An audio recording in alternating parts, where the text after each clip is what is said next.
So maybe we can start if you could just say who you are and what you do. Sure. My name is Chrissy Kidd, and I'm a writer and editor in the technology world. And I currently work at Splunk as an SEO, a search engine optimization manager. Can you tell us a little bit about Splunk? Yeah, Splunk is a data company, and I'm pretty new to the company, but they sort of focus on two areas. They can aggregate data from all sorts of data sources and then turn it into a couple primary use cases for companies.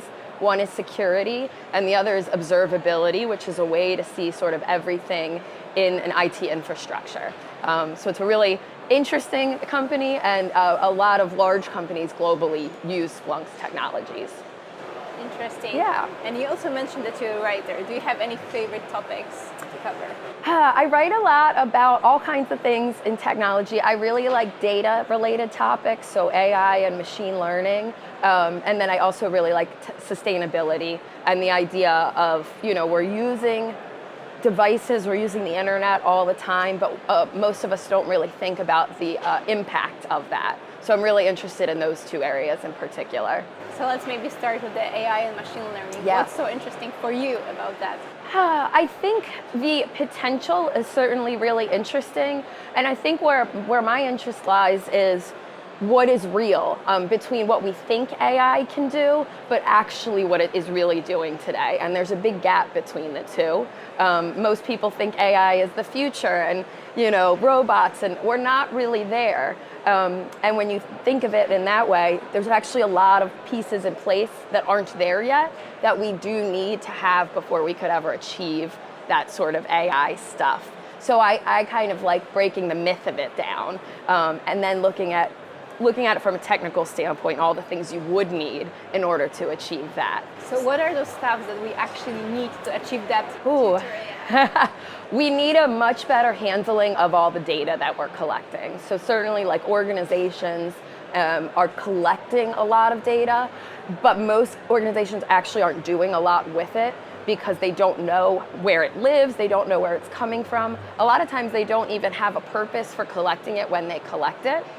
And then you have to do all sorts of technical stuff to that data to make it useful, right? Like data on its own isn't anything, it's just raw. So you sort of have to clean it and assign certain meaning to it.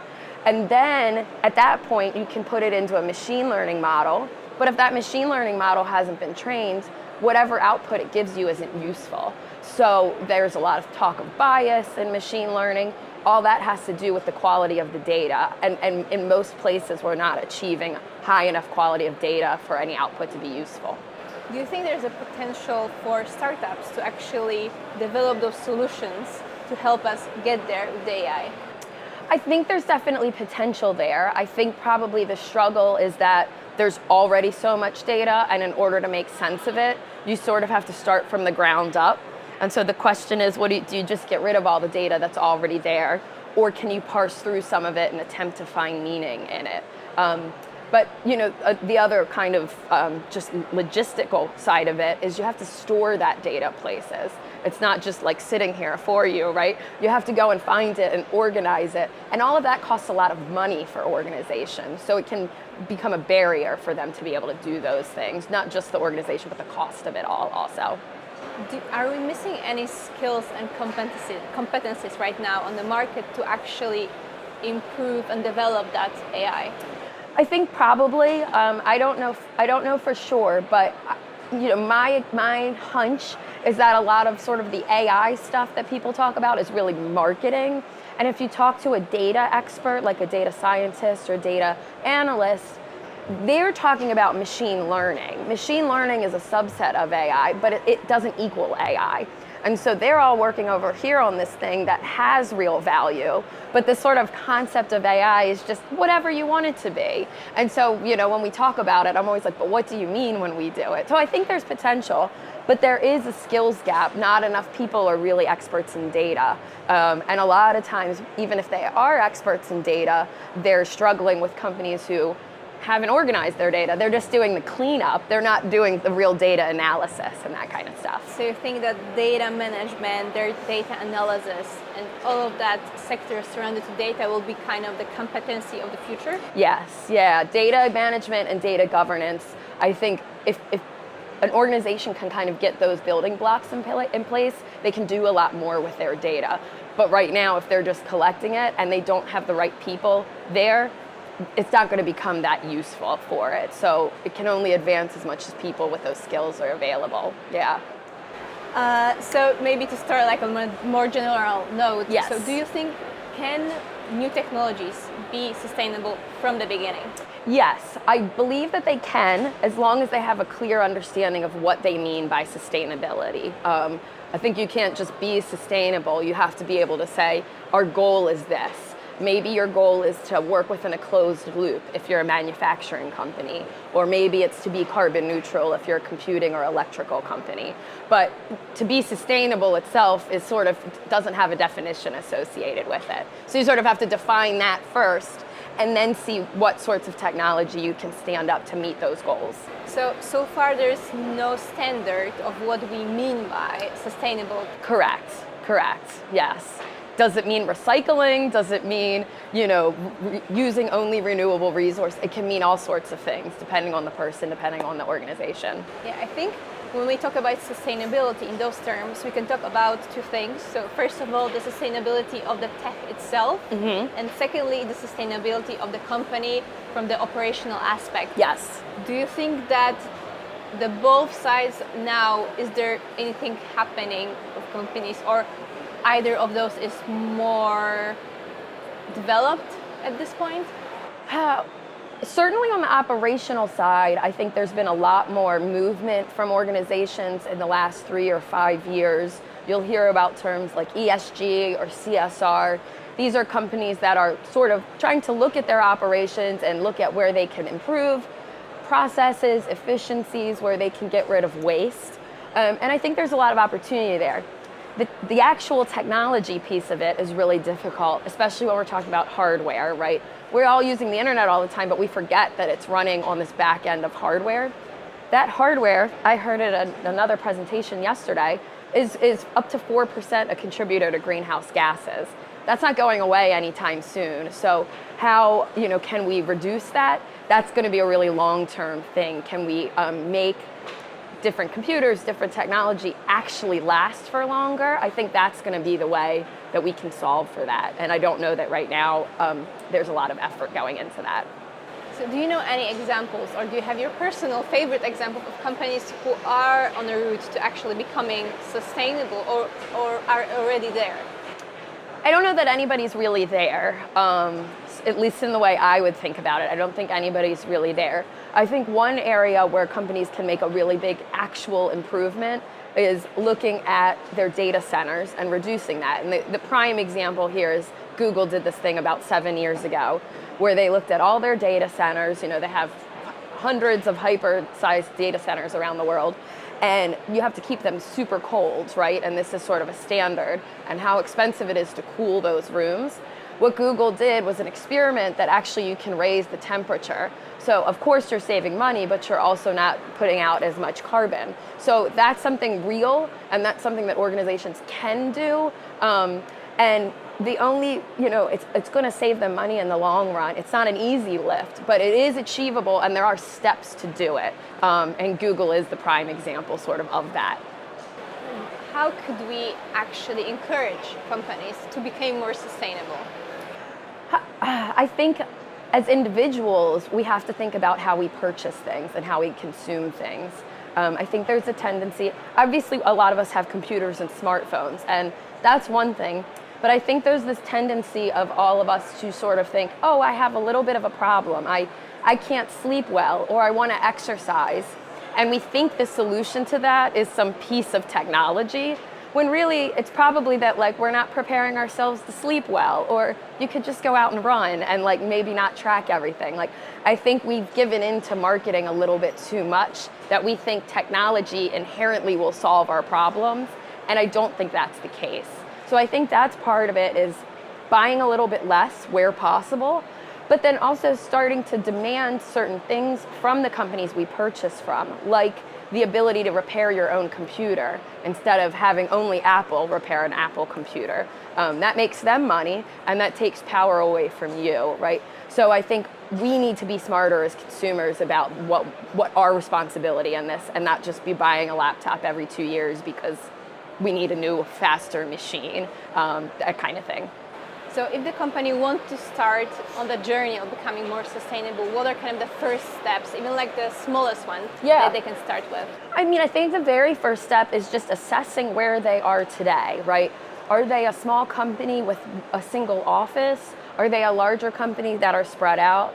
They need to understand how their employees are working. They need to understand, just get an understanding of where there's different resources everywhere.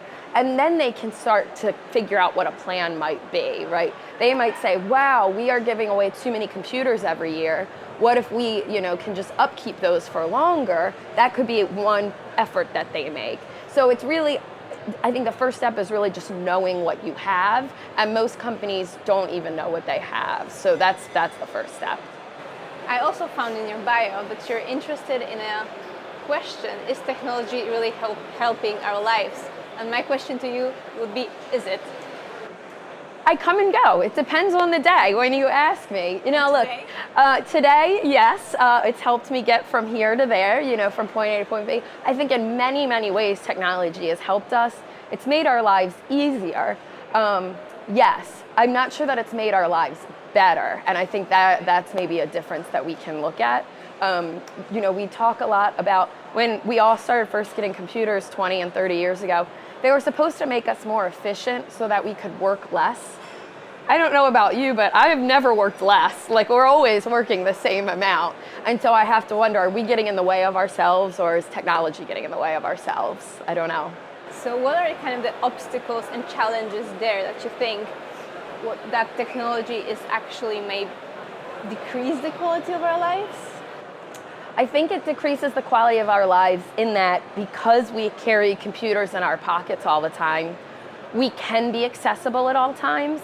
And that's a good thing and a bad thing. It's not great when your boss knows he can message you at any moment of the day. It's even worse when you respond to him at any point of the day, right? So where are the edges? Where does work end? Where does the rest of your life begin? I think these are sorts of the things. It's not that we should be getting rid of technology altogether, but we all know we don't sleep well when we spend all day long on our phones and that kind of thing. So sort of thinking, what am I really trying to do here? How can I do it best? And when do I not need to be using technology, or am I engaging with it intentionally right now? I think the question there is about the responsibility, actually. Yes. So where the responsibility for that lies? Is it on the side of the tech companies who should kind of take care of that issue, or is it on the side of the consumer to build that route for themselves of how will they approach technology? I think it's both, and I think there's a third entity involved also, and I think that the government could play a role in there as well. Here in the EU, I understand that there's probably a little bit more regulation around certain types of companies. In America, there's a lot less of that. I certainly understand people who say that, why should I as an individual care? But we do need to be aware of how we're spending money, right? We live in a capitalist society where all businesses are built to make money, and so they want us to buy more things. So we have to understand what we really want when we're purchasing from places. And the more that we understand these topics, the more we can then attempt to make change as individuals. But I think a lot of it does lie with companies and governments as well. They have the money, they have the power, they have the ability to pool a lot of people together. But if consumers start changing our buying habits or demanding more of the companies that we do buy from, that will put pressure on those companies to do those things. So do you think there should be some kind of a standard that will help consumers make those decisions consciously? I'm not sure. That's a really good question. I think it would be really difficult across all, technology is such a broad swath that, certainly you could, put a nutrition label on certain things, but you also have to think about all the little types of things that you can buy that are made cheaply that you just buy on Amazon, and that's technology too, right? Even if we don't think of it in the big sense. And how would you go about doing all that in a global marketplace? That's beyond me, but I'm happy to sort of talk about these things with folks. And I just think, the more that we can engage with the stuff responsibly, we're also, that kind of spills through the rest of our life. I think the more we engage with technology in a quality way, other parts of our life get better as well. Yeah. And do you have maybe your favorite kind of social sustainable startups? Trying to think. I guess in a lot of ways it's funny that I'm the person talking about this, because I try to be sort of not an anti-consumer, but I joke with my husband a lot that like it's really hard for me to purchase anything because you have to do a lot of research. Or if you just want one simple thing, there's a million options for them, right? You do go on Amazon when you've made the decision to purchase something, and there's a lot out there. I'm also personally skeptical that companies that tell you that they're green, are they? What does that mean? I'm not sure. Of course, the prime example right now is the outdoor company Patagonia, who the owners just sold all of their profits. And they've set up this fascinating trust so that all profits into the future will go to climate change initiatives. Now, will that work or not? Obviously, nobody knows, but this is the most radical thing that we've seen from any sort of money-making venture. And I think that's really what's going to be interesting. Isn't necessarily, is our product sustainable, but are we doing something process-wise that can contribute to that? Great. Thank you very much. Thank you.